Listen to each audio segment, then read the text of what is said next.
Welcome to the Ops Experts Club with Aaron, Terryn, and Savannah. This podcast will take you behind the scenes of some of the finer details of multi-million-dollar companies. These ops experts have dealt with operations for scaling companies and well-established businesses with anywhere from small to large teams. If you've ever been deep into the details of a major company, then you know how much it takes, and these conversations are just for you. Welcome to the Ops Experts Club podcast. Well, hello, Savannah. Hello, Terryn. Welcome to another fine Thursday of Ops Experts Club. Your operations experts clubbing around. How are you today? I am great. I got both my kids in childcare right now, so I'm having just a quiet house. It's lovely. So I'm going to get some stuff done today. How about you? Nice. I'm doing well too. Yeah. Just hanging out at home. We have some sunshine here, which is nice. So go outside, warm up my bones a little bit. We got so much snow. So I took out our Christmas tree, and we already had a lot of snow because it's Wyoming, but I plunked out our Christmas tree just in the front yard because I was like, whatever, the ice will preserve it and it'll be cute and we'll have a little tree in the yard. It snowed so much after that you can only see like this much of the top of our tree. Whoa. It's just a little baby guy out there now. That is a lot of snow. It's a lot of snow, but I get to go skiing tonight. That's cool. At night, you doing a cross-country skiing? Mm-hmm. Cool. Yep, it's almost a full moon. We wanted to go tomorrow because it's the actual full moon tomorrow, but the schedule doesn't work. So, any hoozle. Nobody needs to know. Well, welcome, Ops Experts, folks. Last week we had a cool rendition of That's a Cool Tool. Had a lot of great recommendations, but we do want to warn you that sometimes you need to do your own research, as I just read the article about the LastPass data breach. So sometimes you win, sometimes you learn. That's all I can say. Which is true for any tech that you're going to use. Like there's going to be something, and we all have to pivot. So Collab Team is not liable for any tech decision that you make as a result of an Ops Experts Cool Tool session. That's for sure. Awesome. Well, Savannah, it's just you and I here today. Why don't you tell me about something you've been working on, something fun you've been working on that you've been looking forward to? Well, I've kind of been laying low since Christmas, but I really enjoy organizing things in Asana. So right now, something fun that I'm working on is we help host like the virtual side of things for a client for their conference that they do twice a year. And it's kind of a big undertaking that was always with Aaron before. And then it recently went to me. And just as I ran it last time, I realized there's just like a lot of little pieces that can kind of fall through the cracks that then you don't realize you missed out on until it's time and you're trying to find this information. So I took a whole bunch of notes during it and then put that into a Google Sheet, just kind of arranging like what information I need when, who I need to contact when. So now I'm taking that spreadsheet and I'm putting it into Asana with actual due dates. So it can be like, okay, if the conference is at this time, then we need to make sure that we have this, this, and this by this time. We need to have looms on how to train people on how to use this software. So I like doing that kind of stuff. So that way I can keep myself better on track. Or if I end up needing to hand it to someone else later, then I can just be like, here is this giant Asana project, and it'll walk you through like week by week what you need to do for each week. So yeah. Like that. Now, as somebody who's used Monday and Asana, I was in a meeting earlier where some guy is just discussing the philosophy of Monday versus Asana. Like he's a huge Asana fan and is kind of struggling with the switch as he's joined this new company of using Monday, going from Asana to Monday. You've used both, right? Yeah. So I use Monday pretty daily for one of our clients, and I like it. It's really busy. There's a lot of cool things that I feel like you can do with Monday, like automations and things. You can have it like set off notifications based on like triggers. When you mark something done, it kind of can you can set off a sequence. So it'll kick off another project and like notify people and stuff. And I think that's really cool. I think Monday is better when you're dealing with a lot of people on a project and there's a lot of moving parts and you need to hold everybody accountable. Not that Asana, you can't do that, but like I love Asana best for my own personal projects that I'm working on. It works best to hold myself accountable. I like that I have the phone app with the widget and everything. So things like talk to each other really easily. Monday, I hate working on Monday from my phone because it is so busy. It's hard to navigate to all the little pieces. While Asana is a lot more like click and drag, it's really straightforward. Mm-hmm. Yeah, Mondays can seem a little bit too robust. Yeah, Yeah. there's a lot. So I think Asana is doing one thing well. They've got just the task management, project management feature, really solid, a lot of good reports, a lot of good different ways you can put a task in different areas. You can reoccur a task however much you want. A lot of cool tools with that. Monday is like a bigger picture, like what can we do? What's possible out there? Let's do it all. And it even shows just when you're signing up for Monday, you're actually getting your own database. That's why all your Monday accounts have the subdomain at the beginning of like the client name .monday.com. They're actually building out a database just for your company, because that's how big the features of Monday are. It can do so much. Like the more that I learn about Mondays, like I really want to deep dive into Monday and like know more about it because I know that it can do even more than I've even played with. Last week I made basically a Google form in Monday that is like I created like a quiz, like for when someone gets onboarded into a company, they go through a little quiz to make sure that they fully understand like all of the onboarding pieces and have to submit like little homework from it. And I could do that like in Monday, like it's a Monday form. They're in their board, they go through their onboarding steps, and then they just take a tab within their same page, and there's their little quiz to like make sure they're onboarded. So yeah, it can do so much. But yeah, from a personal standpoint on just like getting stuff done, I feel like Monday's like, if you're just using it for yourself, it's like when you start the new year and you get really excited and you buy the crazy planner that has all the tabs and you buy all the highlighters and you're like, I am going to color code every single thing that I have to do for the week. And so I know what it is. And then you get like 2 weeks into it and you're like, I am overwhelmed. I don't remember who's blue. I'm just not going to do it. Well, Asana's like, just do the lowest step of what you have to do to make sure that you get it done. Hmm.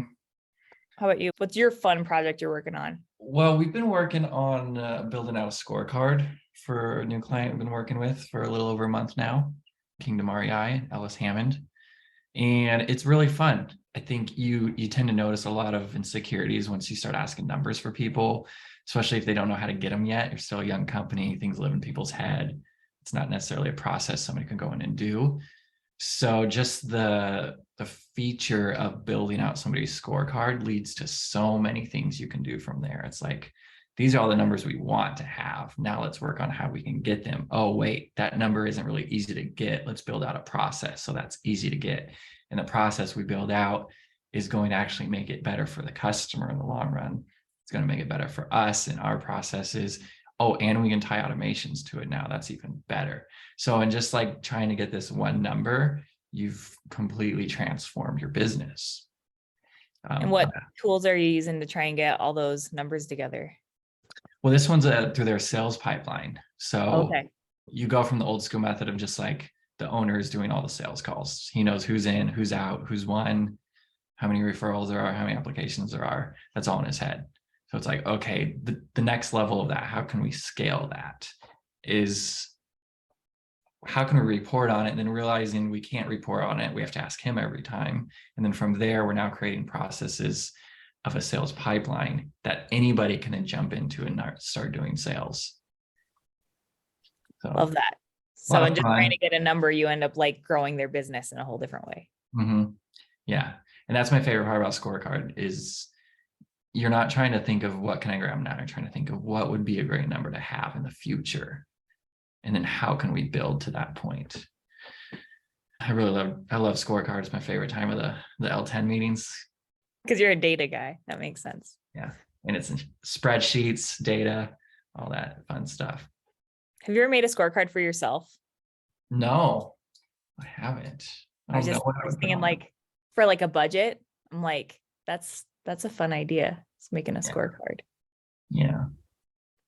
There's a lot of budget apps out there that are pretty cool. They kind of like budget app. Speaking of the last past security breach, they kind of make me nervous because all of them, like they want access to your card information and your bank information. And so it's like one of those things where like, I don't want to pay money to figure out how I can save money. But then at the same time, I don't want to give my bank information to a free app because why is it free? If they're asking for all that information, what are you doing with it? So data mining, selling your info. The internal struggle.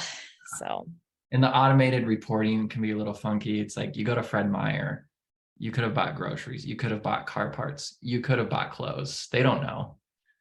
yep. So just because you went to Fred Meyer and it's classified as grocery store, you could have bought pants. And Yeah. $50 pants is different than $50 in groceries. Yep. So then you Yeah, got to go that's, through a transaction. we use Mint, and that one, that's like the categorization. And then even actually, so fun self-employed tax time type of thing. So I have QuickBooks for small business, and I had set up a rule because childcare is tax deductible. And so we keep track of that. And I set up a rule, and everything was feeling all slick, that it recognized like my childcare check that came out every week. Anyway, it's a lot to try and categorize. We had to switch the way that we had to pay for it. So now I'm having to dig through like 4 months worth of my QuickBooks to pull out all of my childcare expenses. That could be childcare, could be tithing, could be garbage payment. It's very, yeah, anything with a check. You just got to keep on top of it. And it's, it's a whole thing. Yeah. I'm going to try to scorecard my life though. That'll be a fun goal. Yeah, I'm like for tax time next year, if I scorecard my life now, I think tax time next year will be a whole different game. Mm-hmm. So, well, Savannah, you and I both know that as we're doing projects, they don't always work out as we like them to. What's a hard one you've been dealing with that didn't quite work out? one that's really frustrating me right now that is actually like fresh, because I just kind of like tied the sad bow on it yesterday, is I don't know API, and I really want to learn API. Like that's something that I want to like try and like start training on this year. And we have our client Manifest U really wants to connect their YouTube with their Zendesk, because they have their team on Zendesk. Zendesk is a kind of expensive app to have your team on. And so they want to get the most out of it. And they want to be able to have one of their team members who is answering customer inquiries. She answers all their stuff on YouTube. And so they want to be able to integrate YouTube with Zendesk so that all of their YouTube comments come into Zendesk as a ticket. There are third-party apps that do this. Zendesk hasn't rolled out their own native app, which is very frustrating. So there's like 3 different third-party apps that you can use to integrate, that you have to pay for, that'll bring in the comments as tickets, and you can reply to the comments. But a key functionality that they don't need to just reply to comments. They need to be able to like comments. They need to be able to delete comments that are spam or are negative. They need to be able to see if those people who are commenting are subscribers. And so I keep contacting all of these third-party apps, hoping that one of them has it figured out. And then finally, one of them gave me a more in-depth answer, because all of them, they're just like, that's great. We'll submit it to the team as an idea, which means that they're never going to do anything about it. And that's like Zendesk, like 2 years ago, said like, that's a great idea. We'll submit it to the team. And then they haven't done anything since. And so one of the third parties that responded to me yesterday was finally like, Zendesk doesn't let us have access to their API in such a way that we can create an app to do that. They're like, it's cool. Like we know how we would do it, but we can't go deep enough into Zendesk to do that from like within that. And so, and maybe even if I knew API, like what they said, I just might not be able to do something like that. But I feel like I could figure something out, a workaround. And even Zapier, I was like, I got their Zapier logins because they have Zapier. And I was like, you guys are already paying for this. Like, let's not pay for a third-party app. Let's just do it. Zapier doesn't even work with Zendesk comments or YouTube comments. They only will, I don't know what the purpose of this is. They can create a ticket if a new video is created. And I'm like, they already know if a video is created. They created the video. They don't need a ticket to come in to tell them. Their customer service team doesn't need to know. I guess so they could go and monitor it or something. I don't know. Anyway, so I'm very frustrated because I can't give the customer what they want and what they need. So right now the answer is just that their person has to keep hanging out on YouTube and answering things directly. And I don't like it. So yeah. You know, I wonder in that situation, I would ask, how invested are they in Zendesk right now? And is there another app that can do it? Like, kind of like the import, if this feature is most important to them based on how committed they are to Zendesk, is there a possibility of switching? That's a good question. Because I feel like we are early enough into our Zendesk journey that I feel like it would just be, switching, do a redirect of where the email goes, and they could switch to something else. So that's worth looking into for sure. I'm going to do some more investigating today, because I hate getting the word no. Like I hate when it's at a stop at no, and I'm like, it can't be no. Like there's always a way. How about you? What's something that's frustrating you right now? Well, back to Monday. I took on a project building out some boards in Monday to track data for all these events that happen.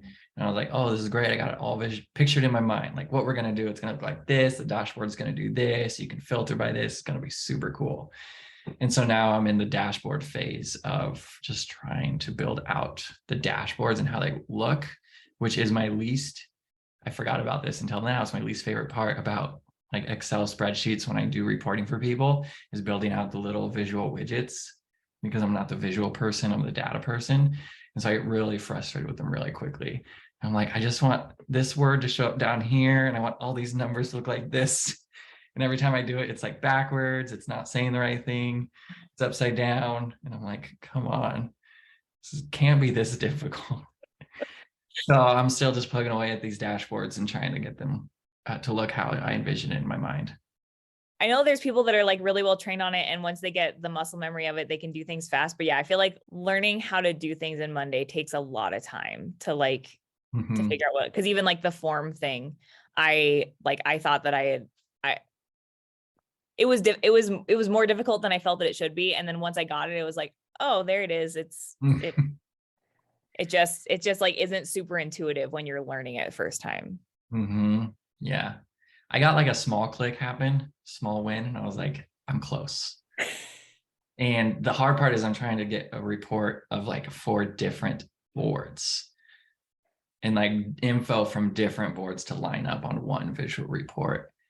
So, which I know is possible. It's just next level. Yeah. So you're like almost kind of trying to pull like Excel formulas, but whatever the Monday equivalent is of that. Yep. That's what today is dedicated to, finishing that up by my timeline of tomorrow. I think a last question here is, do you have any good stories recently? Best story, something you learned or something fun you experienced in work recently? Well, I think something that's been really great is that I have kind of dialed things back in the last couple of weeks. And because I was just traveling just too much brain space, too much. And just since taking a step back, I'm not technically working less hours, but I am working less mental bandwidth, if that makes sense. And so I think that just taking a step back and like actually like asking the team to fill in more for me, it's just opened up my brain some more, and it's allowed me to investigate things more efficiently. Like when your brain's too clouded by all the things that you need to get done, it just you're just not working as efficiently. Like you're just not finding the answer because there's just too much noise. And so I think I just like wasn't as efficient with my job. And I feel like just taking a step back, like I think I had, talking EOS, I had like 3 or 4 rocks for different clients that I was like, I let everyone know, I was like, you can maybe expect this like mid Q1 2023. Like I am not going to get it done. So like, don't like, I'm MIA for a little bit. I'm going to get this to you guys like soon-ish, but it's probably going to be like a month or so. And just in taking a step back, I've gotten 2 of them done, and then another one like close to done.